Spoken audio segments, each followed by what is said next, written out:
God's heart for the poor. Kapag nakakakita ka ng pulubi sa kalsada, ano ang reaksyon mo? Do you look at the person with suspicion or disapproval, blaming his or her situation for moral failing or laziness? Or do you feel pity and go out of your way to give him or her something to eat? Sa Matthew chapter 25 verses 25 to 40, we see God's heart for the poor. Dama niya ang kanilang pinagdaraanan.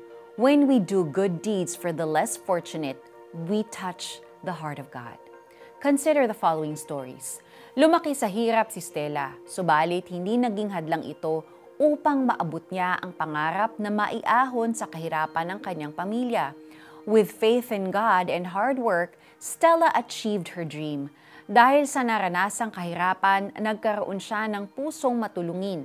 Pinag-aral niya ang mga mahihirap na out-of-school youth sa komunidad. Napagtapos niya sa kolehiyo ang mga ito, na later on ay umangat din ang mga buhay. Damian was in and out of prison for different offenses. He came to know Jesus when he heard the word of God being shared by visiting pastors who came regularly to comfort the prisoners.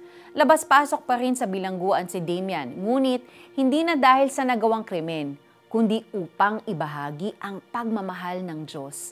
Dahil sa bagong buhay na natamo kay Jesus, nagkaroon siya ng puso na ilapit ang mga preso sa Diyos. Jesus wants us to love others as He loves us.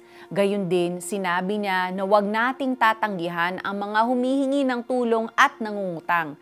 Siya ang magbibigay ng gantimpala sa atin dahil sa maganda nating gawa.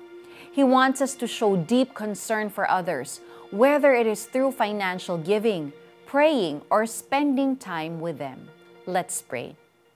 Panginoon, patawarin po ninyo ako kung wala akong concern sa aking kapwa. Palambutin po ninyo ang puso ko para sa mahihirap, gaya ng sa inyo. Sa ngalan ni Jesus. Amen. Alamin kung sino ang may pangangailangan at nagdadalamhati. Comfort them, whether by prayer, material assistance, or words of comfort. Sapagkat ako'y inyong pinakain noong ako'y nagugutom. Ako'y inyong pinainom noong ako'y nauuhaw. Ako'y isang dayuhan at inyong pinatuloy. Ako'y walang maisuot at inyong dinamitan. Nagkasakit at inyong dinalaw. Nabilanggo at inyong pinuntahan. Tandaan ninyo nang gawin ninyo ito sa isa sa mga alagad ko, siya man ang pinakahamak, ako ang inyong tinulungan. Matthew chapter 25 verses 25 to 26 and 40. Ako po si Sonja Kalit. God bless you and have a great day.